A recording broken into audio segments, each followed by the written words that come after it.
ওই শোনো, তোমায় একটা প্রশ্ন করব। হ্যাঁ বলো। যদি তোমায় আমি ঠকাই, তাও কি তুমি আমার সাথে থাকবে? তুমি যদি আমাকে ঠকাও, হ্যাঁ থাকবো সাথে, কি অসুবিধা আছে? খুব তাড়াতাড়ি উত্তর দিয়ে দিলে, কি ব্যাপার? তোমাকে বিয়ে করেছি, 7 পাক ঘুরেছি, সারা জীবন একসাথে থাকার কথা দিয়েছি, তা যতদিন মৃত্যু না আসে ততদিন তো একসাথে থাকবোই। ও আমার বাবুটা, I love you so much. তোমার শেষ নিঃশ্বাস অবধি তোমার সাথে থাকবো। কেন কি তোমার জীবনের কিছু দিনই তো বাকি থাকবে। হ্যাঁ হ্যাঁ, তোমার সাথে এমন এক দুর্ঘটনা হবে, সেই তুমি পৃথিবী থেকে উধাও হয়ে যাবে, কেউ খুঁজে পাবে না।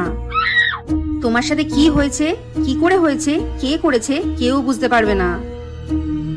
লাশটা অবধিও পাওয়া যাবে না, বুঝতে পেরেছো? বলছি শোনো না, বলছিলাম যে আই লাভ ইউ। সারা জীবন আমাকেই ভালোবাসবে, ঠিক আছে? বাসবো তো, বাসবো।